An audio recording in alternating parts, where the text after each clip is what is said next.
ما شاء الله لا حول ولا قوة إلا بالله العلي العظيم. أعوذ بالله من الشيطان الرجيم. بسم الله الرحمن الرحيم.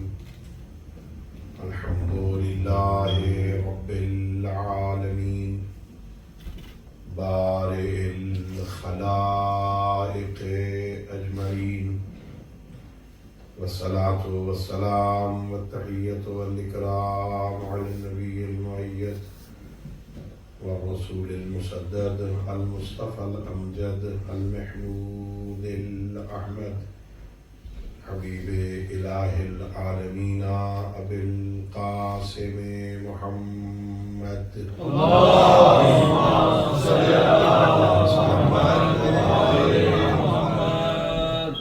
وعلى أهل بيته الطيبين الطاهرين المعصومين الغر الميامين الذين قال الله تعالى في شأنهم إنما يريد الله ليذهب عنكم الرجس أهل البيت ويطهركم تطهيرا.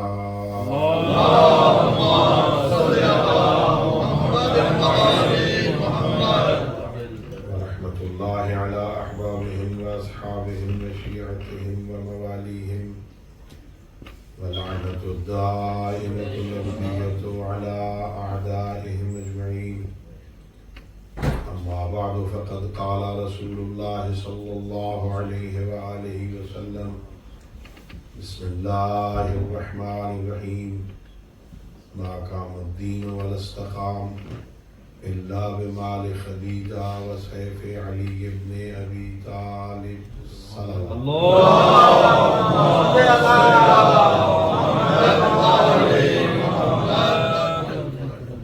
اللہ رب العزت کے حق محمد اہل بیت محمد علیہ السلام ہم سب کی اس عبادت کو اپنی بارگاہ میں قبول فرمائے. خالق لم یزل ولا یزال بحق ائمہ اہل بیت علیہ السلام اس مجلس کو، اس ذکر کو، اس موعظہ کو، اس عزاداری کو ہماری ہم سب کے مرحومین تمام شہداء ملت اور بالاخص جن مرحومین کے اسماء گرامی لیے گئے ہیں ان کی بخشش کا ذریعہ قرار دے. اللہ رب العزت بحق محمد وآل محمد علیہ السلام ہم سب کو اپنے معصوم ہادیوں کی سیرت طیبہ کو سمجھنے اور اس پر عمل کرنے کی توفیق عطا فرمائے. اپنی ان دعاؤں اور اس عظیم عبادت کی قبولیت کے لیے بآواز بلند اللہم صلی علی محمد. نہایت ہی اختصار کے ساتھ دو چار باتیں آپ کی خدمت میں عرض کریں گے. خالق کائنات نے یوں تو اپنے بندوں کو انگنت اور لاتعداد نعمتوں سے نوازا ہے، اور خالق خود اپنی ان لاتعداد نعمتوں کی طرف اشارہ کرتے ہوئے فرماتا ہے: وَإِن تَعُدُّوا نِعْمَتَ اللَّهِ لَا تُحْصُوهَا. اگر تم میری نعمتوں کو گننا چاہو گن نہیں سکتے ہو. اور ہے اتنا کریم انگنت نعمتیں عطا کر کے پھر فرماتا ہے: وَلَئِن شَكَرْتُمْ لَأَزِيدَنَّكُمْ. میری نعمتیں ہیں تو لاتعداد، لیکن اگر تم میری نعمتوں پہ میرا شکر ادا کرو میں اپنی نعمتوں میں اور اضافہ کروں. خالق کائنات نے اس دنیا میں اتنا احسان کیا ہے ان بندوں پر، کیونکہ اللہ کو یہ بندے، یہ اولاد آدم، فرزندان آدم بہت پیارے ہیں. اللہ ان سے محبت کرتا ہے، اور خالق کائنات نے چونکہ اسے اشرف المخلوقات بنایا، اللہ نے اسے نعمتوں سے نوازا. سورہ مبارکہ البقرہ میں فرمایا: خلق لکم ما فی الارض جمیعا. اے حضرت انسان، اس زمین میں میں نے جو کچھ خلق کیا ہے یہ سب تیرے فائدے کے لیے خلق. یعنی اللہ رب العزت کی مخلوقات میں سے کوئی ایسی مخلوق جس کی غرض تخلیق یہ ہو کہ یہ بندوں کو نقصان پہنچائے، اللہ نے ایسی کوئی شے خلق دی۔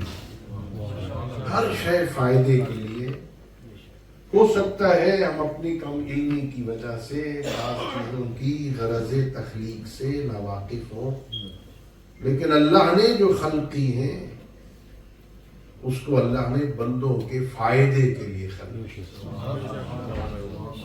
خالق کائنات نے زمین سے لے کے آسمان تک جو یہ کائنات نعمتوں سے بھری ہوئی ہے نا عزیزو، اس بھری نعمتوں والی بھری ہوئی کائنات میں سب سے بڑی نعمت عقیدہ توحید کے بعد جو اللہ نے ہمیں عطا فرمائی وہ یہ کہ خالق نے ہمیں محمد عربی کے بعد علی جیسا امام عطا بہت بڑی نعمت ہے۔ آل محمد کا شیعہ ہونا، علی حیدر کرار جیسا امام مل جائے بندے کو، یہ بہت بڑی نعمت ہے۔ اتنی بڑی نعمت ہے، اگر صرف اس ایک نعمت کا شکر ادا کرنا چاہو زندگی تمام ہو جائے، اس نعمت ولایت و محبت اور آل محمد کی دوستی والی نعمت کا حق شکر ادا نہیں۔ یہ نعمت میں اس لیے عرض کر رہا ہوں کہ جتنے آپ احباب تشریف فرما ہیں، سادات و غیر سادات، ہم میں سے ایک بندہ بھی ایسا نہیں ہے جس نے اللہ سے آل محمد کی محبت مانگ کے لی ہو۔ ہمیں تو مانگنے کا ڈھنگ ہی نہیں آتا تھا، ہمیں تو جھولی پھیلانے کا سلیقہ ہی نہیں آتا تھا، ہمیں تو سوال کرنے کا طریقہ ہی نہیں آتا تھا۔ نعمت اس لیے عرض کر رہا ہوں کہ اس خالق لم یزل نے آل محمد کی قیمتی نعمت جب عطا کرنے کا ارادہ کیا تو ہمارے قلوب کو اس قیمتی جوہر کا مس کرنا، بغیر مانگنے کے اللہ نے آل محمد کی محبت عطا کی۔ یہ بہت بڑی نعمت کہ اس نے ہم سے پوچھا نہیں، ہم نے مانگا ہی نہیں، اس نے ہمیں شریف ماں کی گود عطا کی۔ بہت بڑی نعمت۔ کتنا شکر ادا کرے وہ بندہ جسے معرفت ہو علی حیدر کرار کی، کتنا شکر ادا کرے وہ جسے علی جیسا امام مل جائے، شکر ادا نہیں ہو سکتا۔ پیغمبر کے بعد یہ بہت بڑا عقیدہ ہے کہ اللہ نے ہمیں نبی کے بعد نبی جیسے امام عطا کیا۔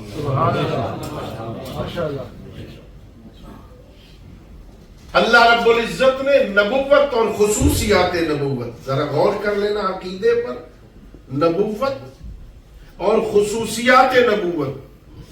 خصوصیات نبوت میں وہی ہے، نبوت اور خصوصیات نبوت کے علاوہ جتنے کمالات اللہ نے اپنے نبی کو عطا کیے تھے نا، وہ سارے کمالات اللہ نے ہمارے علی کو عطا کیے۔ اللہ نے ہم پر احسان کیا، اللہ نے ہم پر لطف، پیغمبر جیسے رہبر عطا کیا۔ صرف ایک بات کر کے میں آگے بڑھوں، جب سید الانبیاء نے ہجرت کی ہے نا مکہ سے اور مدینہ تشریف لائے ہیں، تو پہلے جو کام کیے ہیں پیغمبر نے، ان کاموں میں سے ایک کام مواخات۔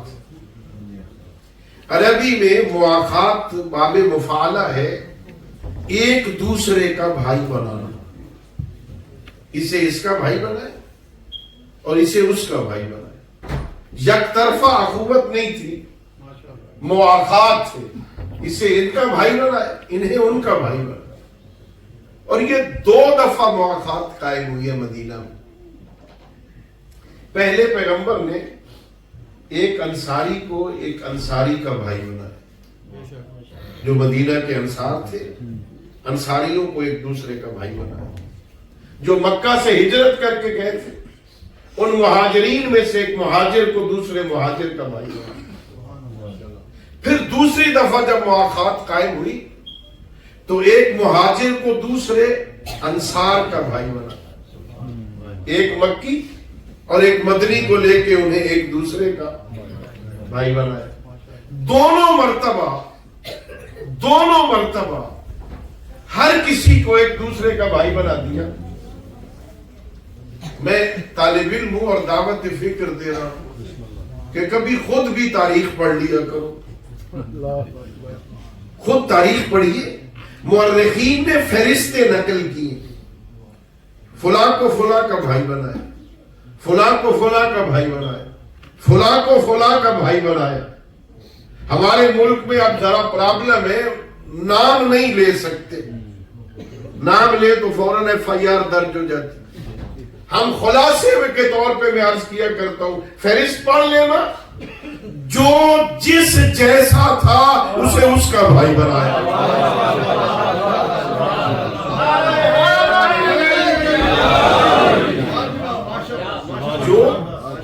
جو جس جیسا تھا اسے اس کا بھائی بنایا۔ جب پورے مدینے میں مواخات قائم ہو گئی، اکیلے بچ گئے علی ابن ابی طالب، بارگاہ نبوت میں آیا رسول اللہ صلی اللہ علیہ وآلہ وسلم، ہر کسی کو ایک دوسرے کا بھائی بنایا، مجھے کسی کا بھائی نہیں بنایا۔ تو سید الانبیاء نے کہا، یا علی انت اخی فی الدنیا والآخرہ، تو دنیا میں بھی میرا ہے، آخرت میں بھی میرا۔ تو یہ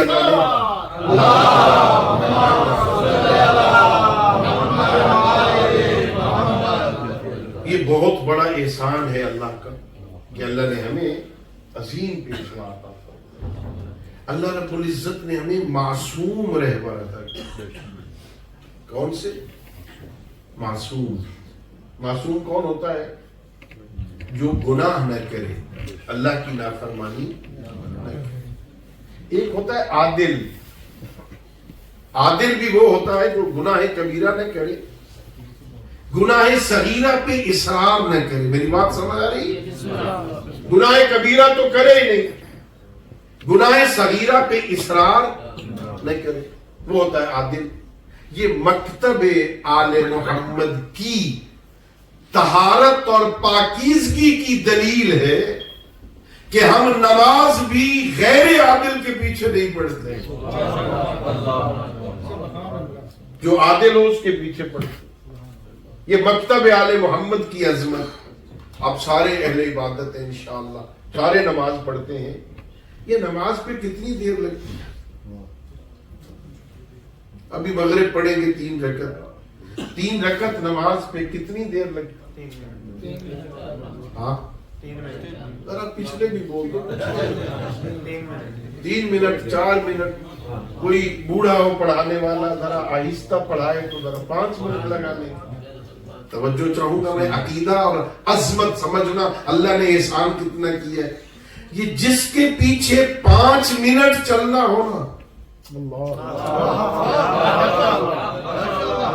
وہ قیام میں تو ہم قیام میں ہو، وہ رکوع میں جائیں تو ہم رکوع میں چلے جائیں، وہ رکوع سے سر اٹھائیں تو ہم سر اٹھا لیں، وہ سجدے میں جائیں تو ہم سجدے میں چلے جائیں۔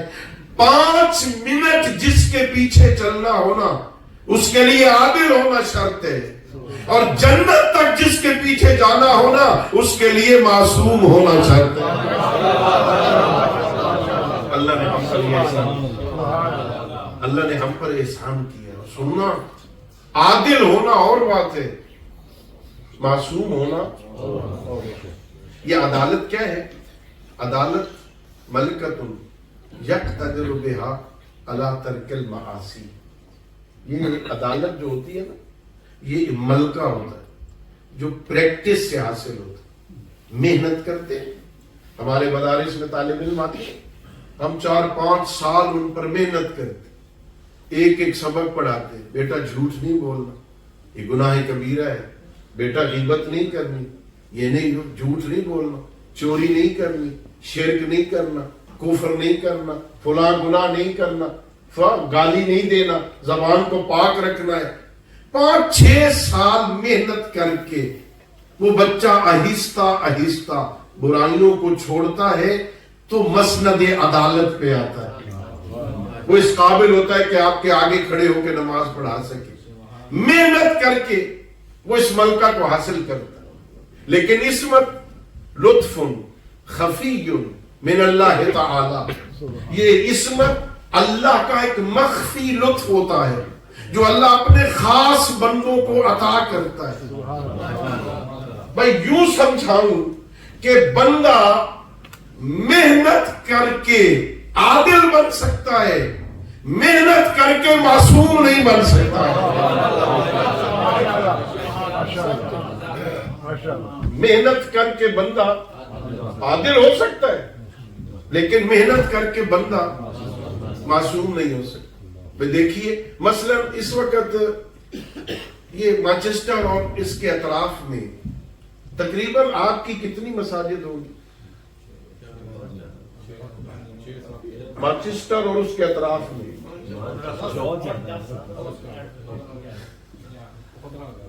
15, چلو 14 کا 20 کا, ٹھیک, 20 پیش نماز ہے عادل. اچھا عادل ہونے کے لیے نا, پیش نماز ہونے کے لیے مولوی ہونا شرط نہیں ہے. یہ میں اپنے خلاف آپ کو بات بتاتا ہوں. پیش نماز کے لیے کسی مجتہد نے اپنی کتاب میں نہیں لکھا کہ پیش نماز کے لیے عالم ہونا شرط, پیش نماز کے لیے عادل ہونا شرط. وہ شرائط میں کہیں نہیں لکھا عالم. چلو 20 مسجدیں ہیں, 20 پیش نماز. اگلے سال ہم آئے, دیکھیں جی روس ڈیل میں ایک اور مسجد بن گئی. کہیں تھوڑا سا کمیٹی سے اختلاف ہوا, فوراً اللہ کا اپنی کتنی ہو جائیں گی 21, ایک اور پیش نماز بڑھ جائے, کتنے ہو جائیں گے؟ پچھلے سال 20 تھے, اب 21. اگلے سال کہیں اور بولٹن میں ایک اور سینٹر بن گیا. بڑھ گئے نا, عادل بڑھ رہے ہیں لیکن معصوم کتنے ہیں؟ کتنے ہیں؟ کب سے 14 ہے بھائی, کم از کم پیغمبر کے زمانے سے لے کے آج تک 14 ہیں, 15 نہیں ہوئے. ان کا 14 رہنا اور 15 نہ ہونا اس بات کی دلیل ہے بندہ خود معصوم نہیں بنتا, وہ ہوتا ہے جسے اللہ بنائے. اللہ نے ہم پہ یہ لطف کیا, اللہ نے ہمیں ایسے پیشوا عطا فرمایا, اللہ نے ہم پہ کرم کیا, اللہ نے مہربانی کی. خالق کائنات نے جو دین ہمیں دیا تھا نا, یہ لطف ہے اس خالق کائنات نے وہ سارے کا سارا دین معصوموں کے ذریعے ہم تک پہنچایا. یعنی سیرت سنت الہی ہے, اور لن تجد لسنت اللہ تبدیلا. اللہ قرآن میں فرماتا ہے میرا طریقہ تبدیل نہیں ہوتا. اللہ رب العزت نے اپنا کوئی منصب کسی غیر معصوم کو دیا ہی نہیں. اللہ نے نبی بنائے تو معصوم, اللہ نے رسول بنائے تو معصوم, اللہ نے امام بنائے تو معصوم. اللہ نے کسی بھی غیر معصوم کو کوئی منصب دیا ہی نہیں. یہ ہے اس کا کرم, اس کا لطف کہ اپنے ہاں, چونکہ اللہ کو نظر نہیں آتا. اللہ کوئی جدید ملک میں, ترقی یافتہ ملک میں دیکھا ہو کسی نے, اللہ نظر آنے والی شے نہیں. آپ کے ہاں تو سورج بھی کم نظر آتا ہے, اللہ کہاں نظر آیا؟ اللہ نظر آنے والی شے نہیں. اللہ ایک علم کا نام ہے, اللہ جسم نہیں رکھتا, اللہ کہیں بیٹھا ہوا نہیں ہے. جو کرسیوں میں سما جائے نا وہ اللہ نہیں ہوتا. کرسی کے اندر وہ بیٹھے گا تو جسم رکھتا, وہ جسم و جسمانیات سے منزہ, وہ مکان و مکانیات سے منزہ, نہ مکان کا محتاج, نہ زمانے کا محتاج, نہ جگہ کا محتاج ہوتا ہے جو جسم رکھتا, نہ حیز کا محتاج, نہ فضا کا محتاج. اللہ ایک علم کا نام ہے, اللہ ایک قدرت کا نام ہے, اللہ ایک حیات ابدی کا نام ہے. اللہ جسم و جسمانیات سے پاک ہے, اللہ آتا جاتا نہیں ہے. سبحان اللہ, سبحان اللہ. عقیدہ ہمارا ہونا چاہیے, پتہ ہونا چاہیے نا جس سے سجدے کر رہے وہ کیا ہے. اللہ آتا جاتا, اللہ میں نے کسی مجلس میں تھا میں, اور ہمیں ذرا کم سننے کا اتفاق ہوتا ہے. آپ خوش نصیب ہیں, آپ زیادہ سنتے ہیں. ہم جو سنانے کے عادی ہوں یہ سنتے نہیں ہیں. کبھی گئے 15 منٹ پہلے والا پڑھ رہا ہے تو 10-15 منٹ سننا پڑے گا، کبھی کبھی سننے کا موقع ملتا ہے۔ تو ایک جگہ میں سن رہا تھا تو کسی شادی کا ذکر کر رہا تھا، تو اللہ فرشتوں سے کہہ رہا تم بھی جاؤ نبی ہو، تم بھی جاؤ، ہم نے بھی آنا ہے تمہارے بعد اس شادی میں۔ اللہ آتا جاتا نہیں ہے، غلط ہے۔ اللہ آتا جاتا، آتا وہ ہے جو پہلے نہ ہو۔ میں آیا ہوں یہاں نا، آپ پہلے سے تھے، میں آیا ہوں۔ آتا وہ ہے جو پہلے نہ ہو۔ اللہ تو ہر وقت ہر جگہ موجود ہے نا۔ اللہ آتا جاتا نہیں ہے، چونکہ جسم نہیں رکھتا، چونکہ ایک جگہ موجود، ایک جگہ بیٹھا ہوا نہیں ہے، کوئی اوپر عرش کے اوپر کرسی لگی ہوئی ہے وہاں اللہ بیٹھا ہوا ہے، نہیں، اللہ بیٹھا ہوا نہیں۔ اللہ باتیں کرتا ہے، لیکن باتیں کرنے میں ایسے نہیں جیسے میں بات کر رہا ہوں۔ میں جب بات کرتا ہوں تو میں اس منہ کا محتاج ہوں، اس منہ کے اندر زبان کا محتاج ہوں، میں زبان کی حرکت کا محتاج ہوں۔ زبان جب حرکت کرتی ہے اس سے لہریں نکلتی ہیں، جو لہریں ٹکراتی ہیں تالو کے ساتھ، اس سے آواز پیدا ہوتی ہے۔ اگر وہ لہریں کسی شے سے نہ ٹکرائیں نا تو آواز نہیں آتی۔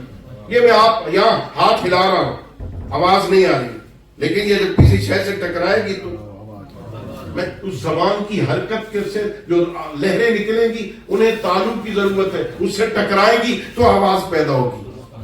اللہ ایسے نہیں بولتا، اگر اس طرح بولے گا نا تو وہ منہ کا محتاج ہو جائے گا، اس کا محتاج ہوا تو زبان کا محتاج ہو جائے گا، زبان کے ساتھ حرکت کا محتاج ہوگا، حرکت کے ساتھ لہروں کا محتاج ہوگا، اور جو محتاج ہو وہ اللہ نہیں ہوتا۔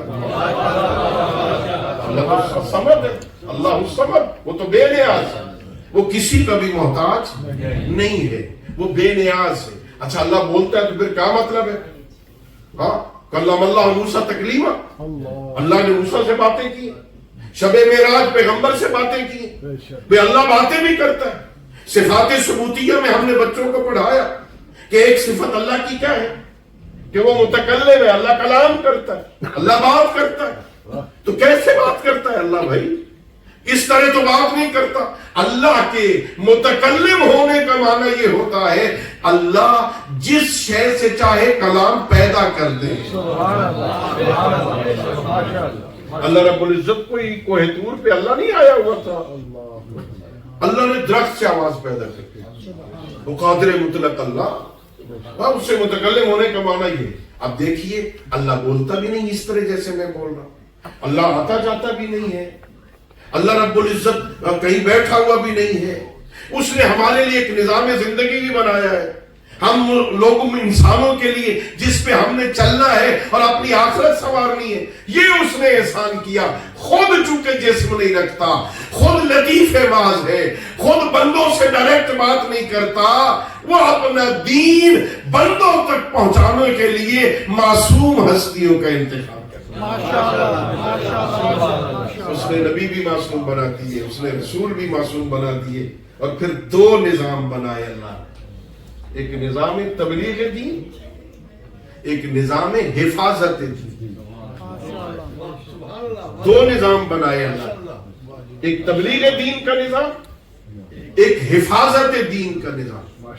جو تبلیغ دین کا نظام بنایا اللہ نے اسے نظام نبوت و رسالت کہا، اور جسے حفاظت دین کا نظام بنایا نا اسے امامت کا نام دیا۔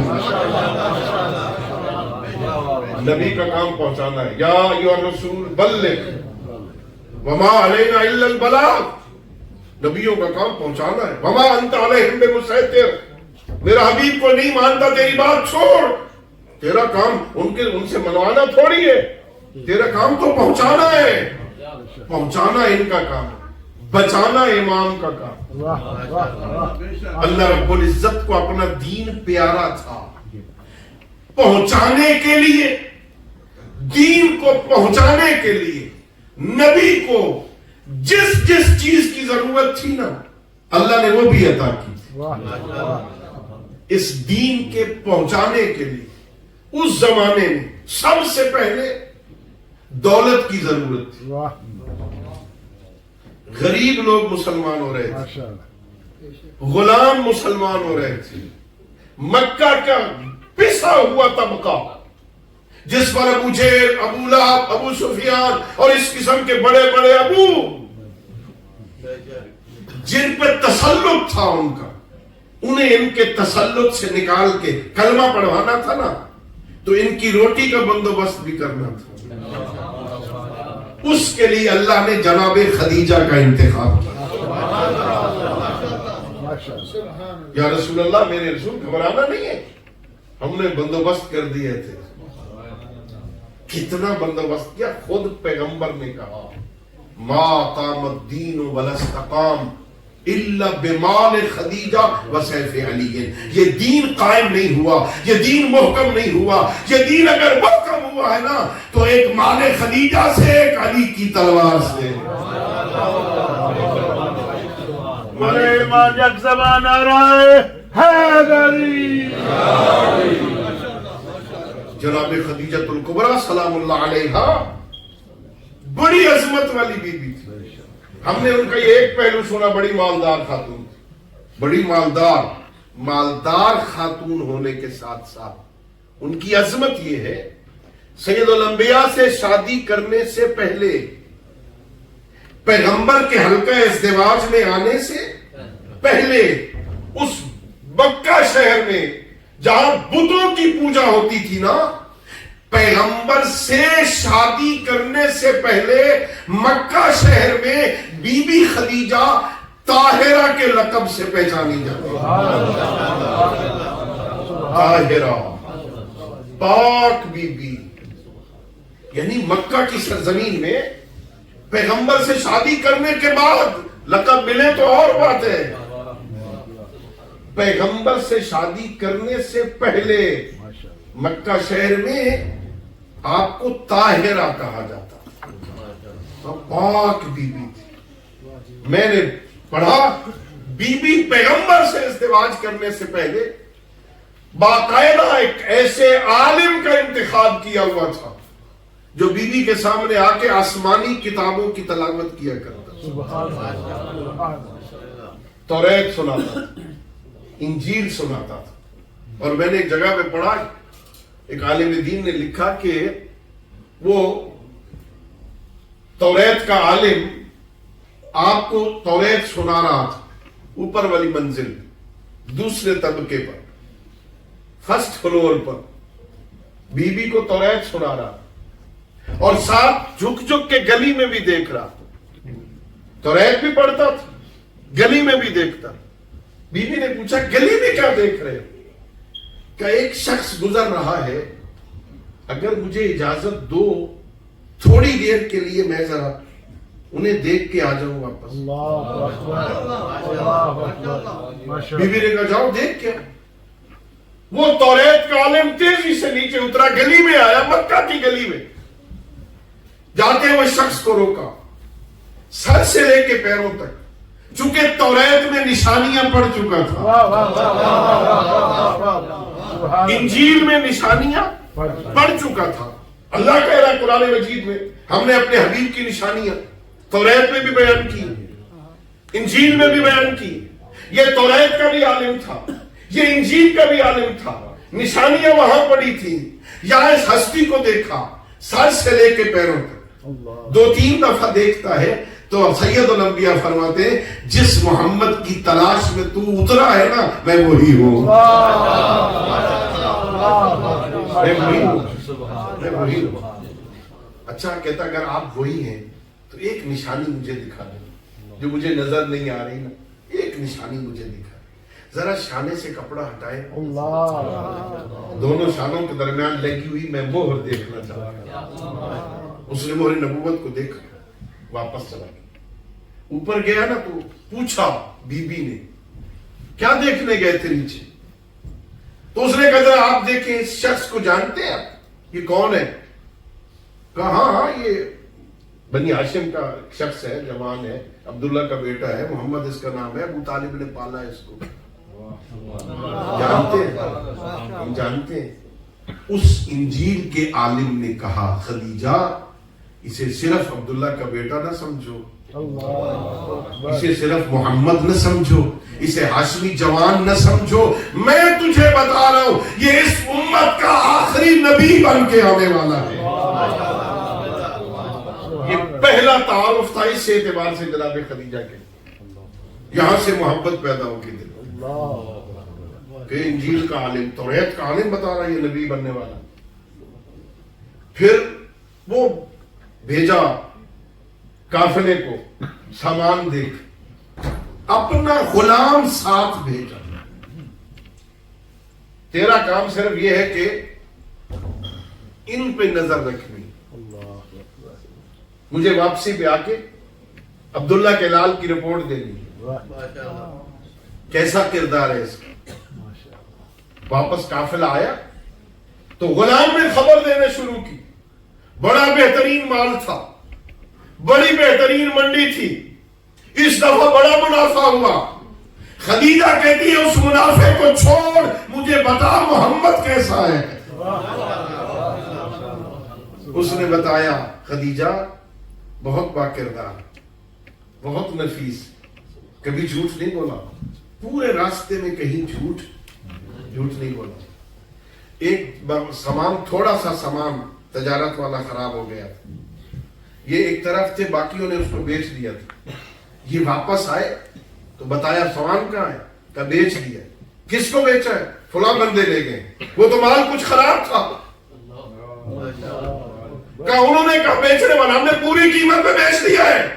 فرمایا جلدی انہیں واپس بلاؤ، ناقص مال کی قیمت پوری محمد نہیں لے گا۔ کردار بتایا، وہ محبت جو پہلی منزل میں سنی تھی نا، وہ کمال کی منزل ہے۔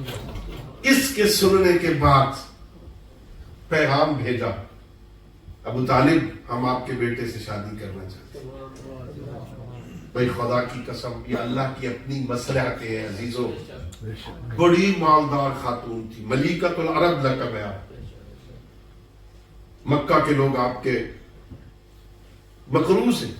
1000 اونٹ ایک وقت تجارت کے لیے نکلتا تھا، سامان تجارت نہیں، 1000 اونٹ۔ اللہ کی اپنی مصلحت ہے۔ یہ رشتہ ہمیشہ لڑکے والے جاتے ہیں لڑکی والوں سے رشتہ مانگتے، اپنے انداز میں۔ کوئی جا کے جھولی پھیلا دیتا ہے، میری گود میں کچھ ڈال دو۔ کوئی کہتا ہے میری بیٹی آپ کے گھر میں امانت، میں اپنی امانت واپس لینے آیا ہوں، مجھے وہ امانت دے دو۔ کوئی کسی انداز میں رشتہ مانگتا ہے۔ یہ تاریخ عرب کا پہلا رشتہ تھا جس کی خواستگاری خاتون کی طرف سے تھی۔ پتہ نہیں کیا مسئلہ ہے بھائی، ہو سکتا ہے میرا اندازہ یہ کہ اگر رشتہ جاتا نا حضرت ابو طالب کی طرف سے، پیغمبر کی طرف سے، تو ہو سکتا ہے مورخ لکھتا بڑی مالدار تھی، بڑا پیسہ تھا، اس پیسے کی وجہ سے یہ رشتہ مانگا ابو طالب نے اپنے بھتیجے کو۔ اللہ نے نظام بدل دیا کہ رشتہ ادھر سے نہیں مانگا گیا، ادھر سے آفر ہوئی ہے، تاکہ دنیا کو پتا چل جائے کہ محمد اور خدیجہ کی شادی خدیجہ کے مال کی وجہ سے نہیں، محمد کے کردار کی وجہ سے۔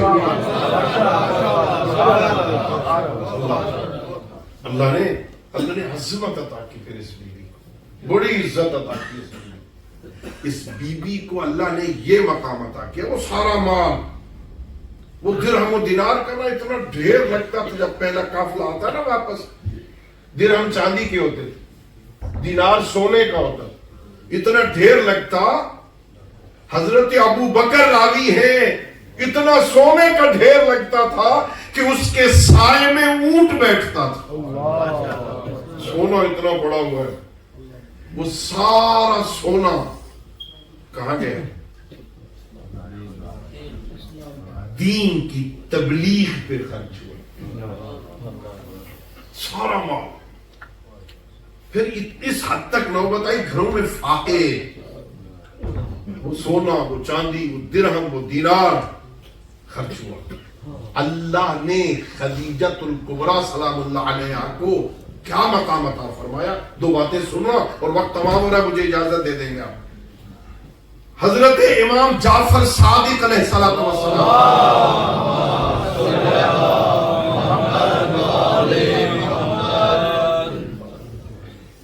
جناب حضرت شیخ صدوق رحمت اللہ علیہ نے خصال میں اس روایت کو نقل کی۔ امام صادق علیہ السلام فرماتے ہیں سید الانبیاء نے 15 شادیاں کی تھیں، حوا سے لے کے خدیجہ تک، آگے نہیں، حوا سے لے کے خدیجہ تک جتنی خواتین دنیا میں آئیں، پیغمبر نے 15 شادیاں کی، 15 خواتین، ہاں امہات المومنین تھی 15، ان سب میں افضل ترین خاتون خدیجہ تھی۔ ساری امہات المومنین میں اللہ نے جناب خدیجہ کو عظمت عطا فرمائی۔ ہاں صحیح بخاری کی روایت۔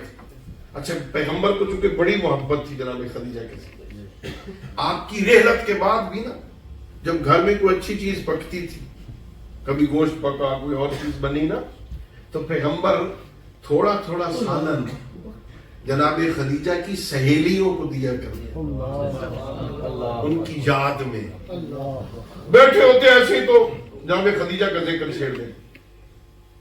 بخاری میں، مسلم میں ام المومنین حضرت عائشہ کہتی یا رسول اللہ یہ کیا ہے، بڑھیا تھی چلی گئی، اللہ نے آپ کو اور جوان بیویاں دے دی ہیں، چھوڑ دو بڑھیا کا ذکر۔ پیغمبر نے فرمایا کیا کہہ رہی ہو، خدیجہ نے اس وقت میرا ساتھ دیا تھا جب دنیا مجھے چھوڑ رہی تھی، اس وقت مجھ پر ایمان لے آئی تھی جب لوگ میرا انکار کر رہے تھے، اور اللہ نے مجھے اس سے اولاد دی ہے اور کسی سے اولاد نہیں دی۔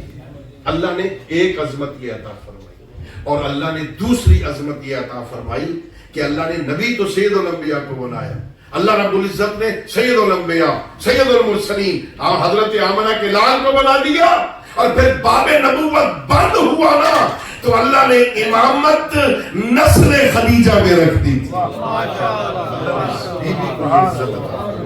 تم نے مال ہمارے دین کی تبلیغ پہ خرچ کیا ہے نا، تو ہم نے امامت تیری نسل میں رکھ دی، وہ مال سارا خرچ ہو گیا۔ اب میں 2-3 منٹ باقی رہ گئے، مجھے معاف کر دینا، وقت کم تھا، میں زیادہ زحمت نہیں دے سکا آپ کو، باتیں آدھی رہ گئی۔ ہاں وہ بی بی جس کے سونے اور چاندی کے ڈھیر لگ جاتے تھے نا،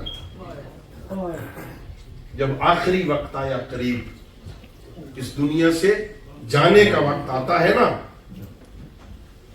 تو سید الانبیاء کہتے ہیں اے خدیجہ کوئی حسرت ہو، کوئی خواہش ہو مجھ سے مانگو، میں چاہتا ہوں تمہیں دوں۔ نہیں اللہ کے رسول، اللہ نے آپ کے صدقے میں بہت کچھ کیا، مجھے کسی شے کی ضرورت نہیں، کوئی وصیت کرنا چاہو تو وصیت کرو۔ ہاں یا رسول اللہ میری 2 وصیتیں ہیں، میری ایک وصیت یہ ہے میرے گھر میں میرا کفن کوئی نہیں۔ پیغمبر نے فرمایا خدیجہ گھبرا نہیں، فاطمہ کی ماں گھبرا نہیں، میں اپنی کملی میں تجھے کفن دوں گا۔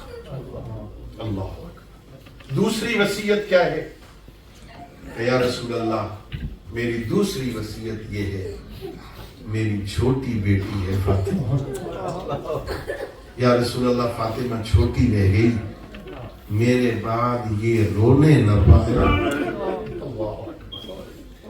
یہاں سید الانبیاء نے وعدہ کیا خدیجہ میں وعدہ کرتا ہوں جب تک میں زندہ رہوں گا میں تیری فاطمہ کو رونے نہیں دوں گا۔ تاریخ گواہ ہے جب تک پیغمبر زندہ ہے نا فاطمہ کو رونے نہیں دیتے، آتی ہے تو کھڑے ہو جاتے ہیں، ہاں ان کے ہاتھوں کو بوسہ دیتے ہیں، ماتھے کو چومتے ہیں۔